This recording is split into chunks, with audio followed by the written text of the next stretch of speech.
দেখেন, আইআরআইটা কি আগে আমাকে জানতে হবে। আইআরআইটা হচ্ছে আমেরিকার রিপাবলিকানদের একটা এনজিও। এটা যখন তারা যে দেশে ক্ষমতায় থাকে, যখন তারা, তখন ডেমোক্রেটদের এনডিআই, এদের আইআরআই, এরা এদের প্রয়োজন অনুসারে তারা জরিপ করে। আমি এই কথাটা বলতে চাই।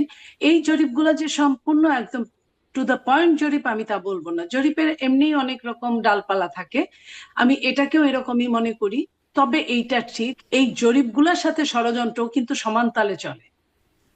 যে ষড়যন্ত্রের মধ্যে দিয়ে বাংলাদেশের অনেক দিনের জার্নি, সেই ষড়যন্ত্রের হয়তো বা শেষ প্রান্তে এই জরিপগুলো, এই জরিপগুলোকে আমি আমি আপনাকে প্রমাণ দিয়েই বলি।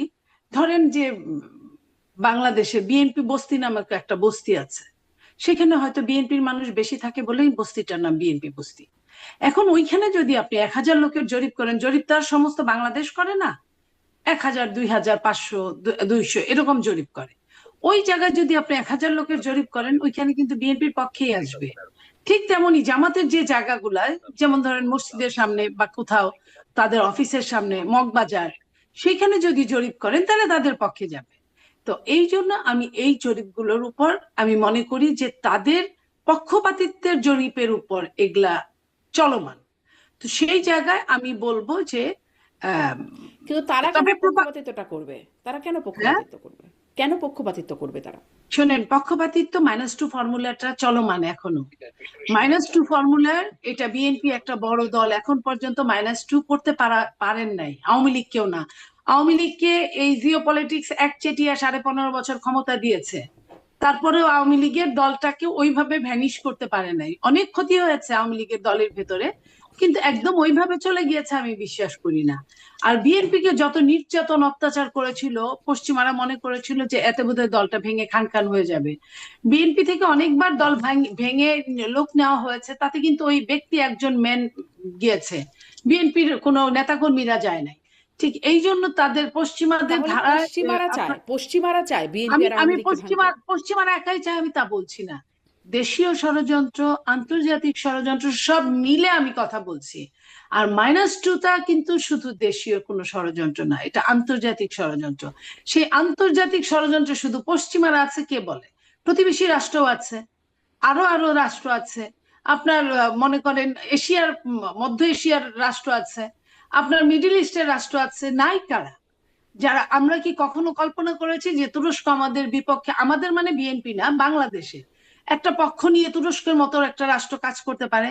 আমরা কি কখনো এই চিন্তা করেছি যে চীন, সারা জীবন মনে করতাম চীন তো ব্যবসাটাকে দখল করে পৃথিবীর সব জায়গায়। আপনি ইউরোপে দেখেন ওইখানেও দখল করেছে, আমেরিকায় দেখেন ওইখানেও দখল করেছে, কারণ এত সস্তায় ভালো জিনিস বা সস্তার জিনিস কোথাও চায়নার ছাড়া কেউ দিতে পারে না।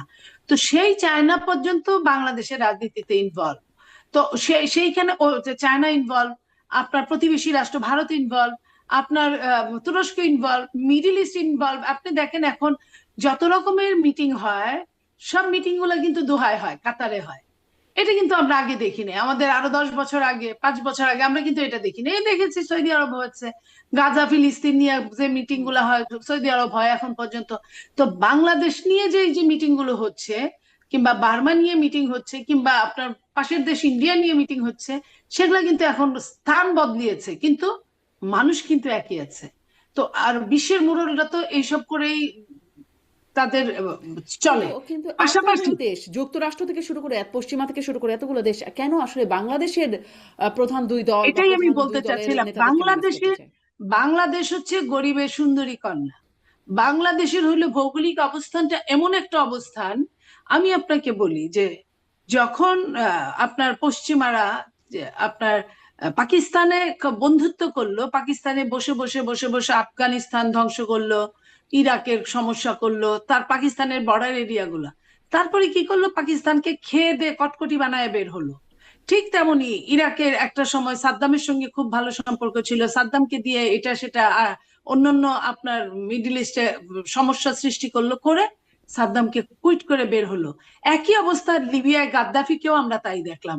তো এই একই অবস্থায়, আর মুরলরা যেদিকে থাকে ওইদিকে ছোট ছোট রাষ্ট্রগুলো না থেকে কোনো উপায় নাই, সবাই কেন, কেউ কেউ না বুঝে নিজের অস্তিত্বকে টিকিয়ে রাখার জন্য হয়তো তাদের হুম। সাথে হ্যাঁ হ্যাঁ করতে হয়।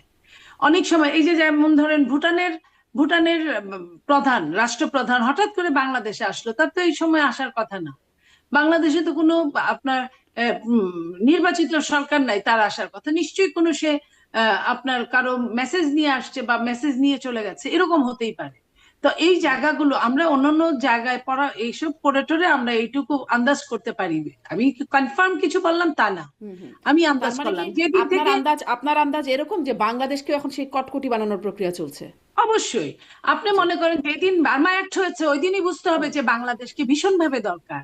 যদি তাই না হয়, আবার আপনি ধরেন নর্থ বেঙ্গলে আপনার হুম। অনেকটুকু কিন্তু অনেক কিলোমিটার পাশের দেশ কিন্তু চলে এসেছে, অথচ এগুলা নিয়ে কোনো রিপোর্ট হয় না, কিছুই হয় না।